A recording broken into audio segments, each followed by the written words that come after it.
Salam Dhamma, Namo Buddhaya. Kembali lagi bersama Bapak Budi. Pada kesempatan kali ini kita memasuki bab 8, yaitu teman yang baik. Untuk subtema yaitu tentang pentingnya teman. Nah, sebelum pembelajaran kita mulai, marilah kita bersama-sama berdoa. Berdoa dengan memanjatkan Parita Wandana. Kita mulai. Namo tassa bhagavato arahato sama sambuddhassa. Namo tassa bhagavato arahato sama sambuddhassa. Namo tassa bhagavato arahato sama sambuddhassa. Sabe sata bhavantu sukhitata. Semoga semua makhluk hidup berbagi. Satu.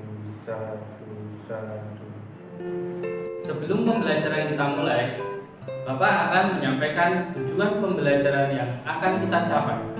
Tujuan pembelajaran yang pertama adalah siswa dapat menjelaskan arti pentingnya teman. Yang kedua, siswa dapat membedakan teman yang baik dan teman yang buruk. Dan yang ketiga, peserta didik dapat mempraktekkan dalam kehidupan sehari-hari tentang persahabatan. Baiklah anak-anak, mari kita simak video pembelajaran berikut ini tentang pentingnya teman. Pelajaran 8. Teman yang baik. Setiap orang sangat membutuhkan teman yang baik. Teman yang baik adalah teman yang dapat diajak kerjasama. Berteman dengan teman baik sangat menyenangkan, bisa tertawa, berbagi, dan saling membantu. Hidup dimanapun tanpa adanya teman yang baik akan terasa sepi dan tidak menyenangkan. Tetapi, bagaimana caranya agar kita dapat menjadi teman yang baik dan tidak tergolong sebagai teman yang buruk? Mari kita ikuti pembahasannya berikut ini. Kegiatan belajar 28. Kisah Buddha tentang ikan asin dan rempah-rempah. Suatu hari, Buddha dan Ananda sedang mengumpulkan dana makanan di sebuah kota. Mereka melintasi sebuah toko penjual ikan asin. Buddha berkata, "Ananda, sentuhlah tali gantungan ikan-ikan itu, lalu ciumlah jarimu." Ananda menurutinya dan berkata, "Baunya amis, Guru." Buddha berkata, "Begitu juga Ananda, dalam persahabatan, jika kamu berteman dengan orang jahat, kamu akan ketularan jahat. Ini semua seperti bau tali penggantung ikan.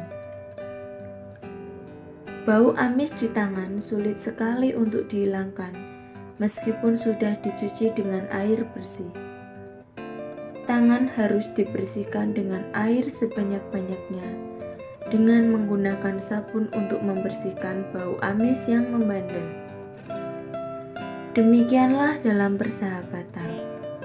Jika seseorang telah tertular perbuatan jahat karena bergaul dengan teman yang tidak baik, akan sangat sulit untuk memperbaiki nama baik yang dimilikinya. Meskipun orang tersebut telah berbuat banyak kebaikan, masih saja orang-orang di sekelilingnya mencurigai dan tidak sepenuhnya percaya telah berubah menjadi baik. Selanjutnya, mereka melewati toko penjual rempah-rempah. Buddha berkata, "Ananda, sentuhlah bungkus rempah-rempah itu, lalu cium jarimu." Ananda melakukannya dan menjawab, "Baunya harum, Guru." Lalu Buddha berkata, "Begitu pula dengan persahabatan Ananda. Jika kamu berteman dengan orang yang baik, kamu akan ketularan baik. Ini sama seperti pembungkus rempah-rempah. Demikianlah kehebatan sebuah kebajikan. Meskipun seseorang tidak melakukan kebajikan, tetapi jika dia bergaul dengan orang yang baik, maka namanya akan ikut disebut baik. Berteman dengan orang baik, cepat atau lambat, akan ikut ketularan baik. Dengan demikian, berteman dengan orang baik adalah berkah. Bau amis umumnya tidak disukai. Bau amis pada kisah di atas adalah perumpamaan teman yang tidak baik. Berikut ini adalah 4 jenis teman yang bau amis. Janganlah berperilaku seperti di bawah ini, karena dengan berperilaku demikian, kamu berarti termasuk teman yang buruk bagi orang lain. Apakah 4 hal itu? 1. Menipu atau mengajak teman untuk menipu orang lain. Kedua, berbicara manis di mulut atau mengajak teman untuk bermulut manis kepada orang lain. Ketiga, berpura-pura memuji atau mengajak teman untuk berpura-pura memuji orang lain. Keempat, senang berbuat buruk atau mengajak teman untuk berbuat buruk pada orang lain. 4 jenis perilaku di atas bukanlah teman yang baik dan harus dihindari. Jangan sampai dilakukan. Bagaimana menjadi teman yang baik?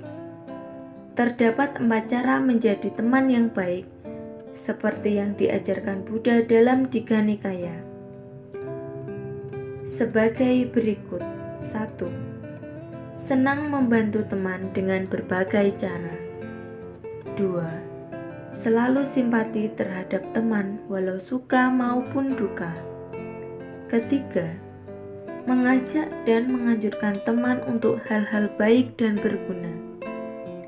Keempat, bersahabat dengan tulus, tidak mau berpura-pura. Berkaitan dengan cerita di atas, bila kamu mampu menjadi teman yang baik, maka keharuman akan memancar dari dalam diri. Ibarat harumnya rempah-rempah, semua orang akan menyukainya. Kebajikan pun akan menular pada orang lain. Inilah pentingnya teman dalam hidup ini. Tetapi, bagaimana jika tidak menemukan teman yang baik seperti itu?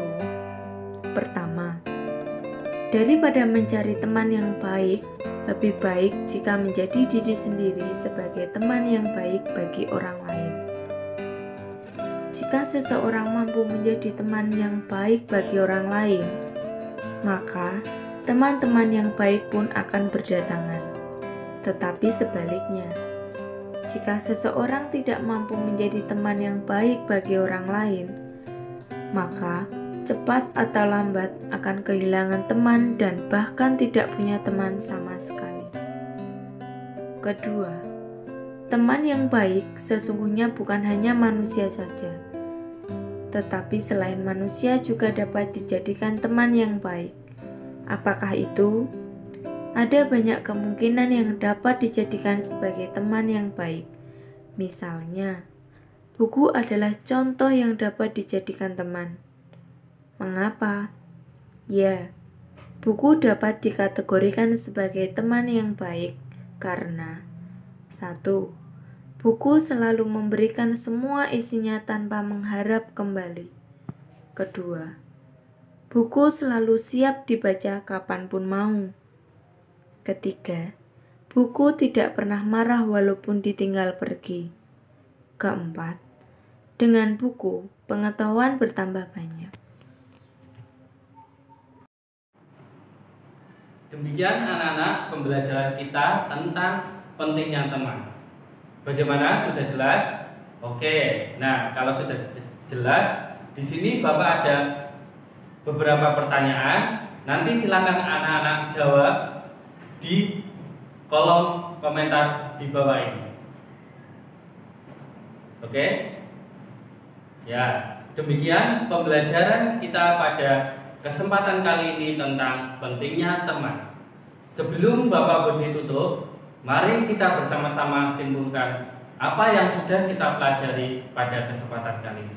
Kesimpulannya adalah di dalam Manggala Sutta, Buddha menjelaskan bergaul dengan orang yang baik merupakan berkah utama. Jadi anak-anak, silakan bergaul dengan orang yang baik dan mudah dipercaya. Demikian pembelajaran kita pada kali ini, semoga dapat bermanfaat bagi kita semua. Akhir kata, Soti Hotu, Namo Buddhaya.